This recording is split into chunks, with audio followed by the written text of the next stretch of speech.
So today, we're doing a deep dive. And the focus is Grok Trade's stock market summary. This one's for Friday, May 2nd, 2025. Right, so we'll be looking at what Grok Trade saw in stock performance. Economic observations, and also, what happened with crypto and precious metals that day. Okay, let's kick things off. Stock market performance for that Friday. What stood out? Well, the big story was definitely a strong rally, a real surge in U.S. stocks. Grok Trade specifically mentioned the S&P 500, that's SPY, up about 1.48%. Okay. Same for the Dow, DIA, up 1.38%. And the NASDAQ QQQ, also up 1.48%. So pretty broad gains. Yeah. Any leaders? Actually, yeah, the Russell 2000 IWM, that's the small cap index, it really jumped, up 2.25%. Wow, okay, so smaller companies leading the charge that day. Interesting. Definitely a sign of maybe some risk appetite returning. So clearly a positive day. But, beyond just the percentages, Grok Trade often flags technical levels. Anything specific there? Absolutely. They pointed out something quite significant with the NASDAQ, the QQQ. Which was? It actually touched its 200-day moving average. Ah, the 200-day. Okay, can you just briefly explain why that's important again? Sure. So a moving average just smooths out prices over time.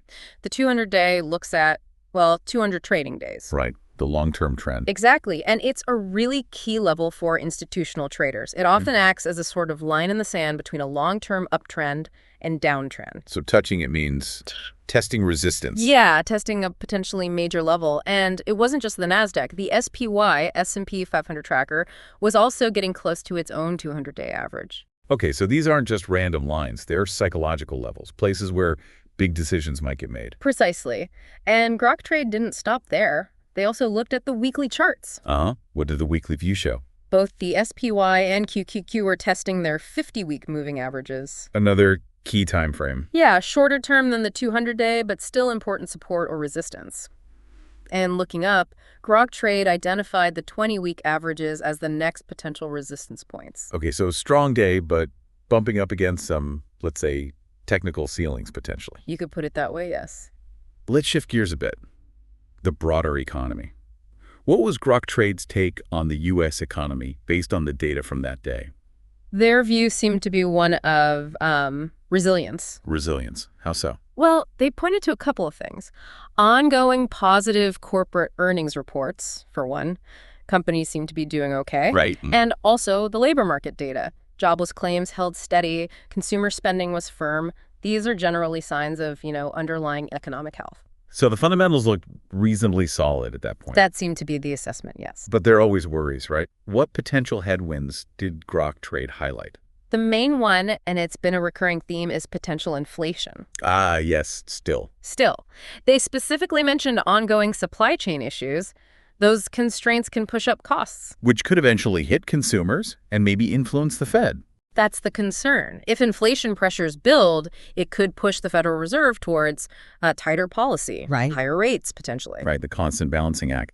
Did Grok Trade suggest why the market was so positive that Friday, given these potential worries? They did touch on that. They suggested the positive move might reflect some confidence in what they called pro-growth initiatives. Okay, government policies, maybe? Possibly, but they also stressed, don't get complacent.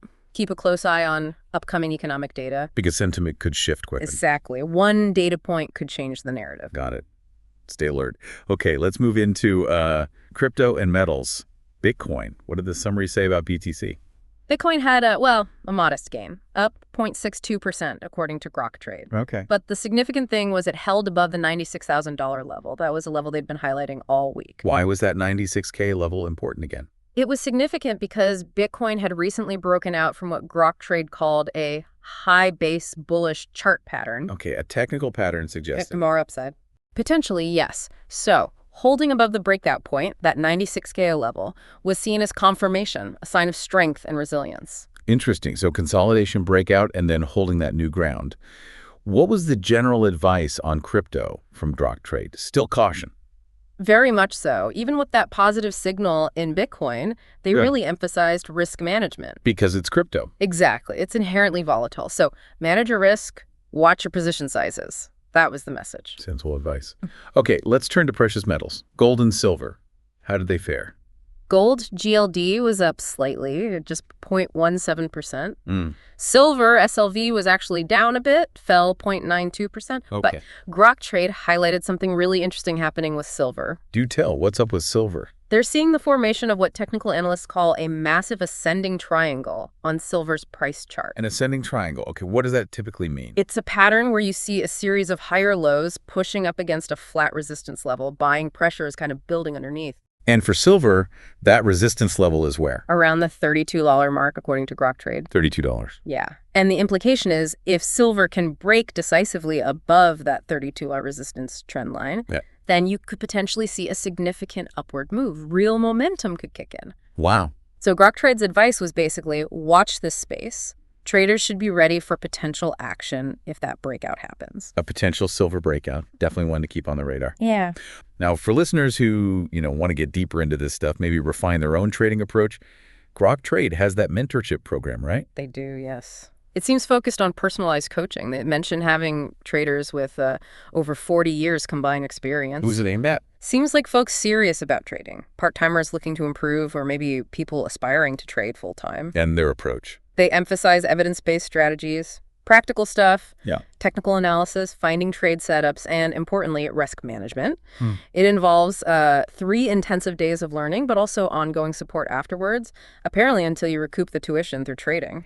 Interesting model. Yeah, and they mentioned building a tight-knit community. They also position it as like a lower-cost option compared to some big-name programs. So maybe more accessible. Possibly, especially for, as they put it, emotionally disciplined traders looking for concrete opportunities, like maybe that potential silver setup. Okay, good to know. A program focused on skills, support, community, and maybe better value. Thanks for breaking all that down. My pleasure. And thank you for joining us for this deep dive into the Grok Trade summary.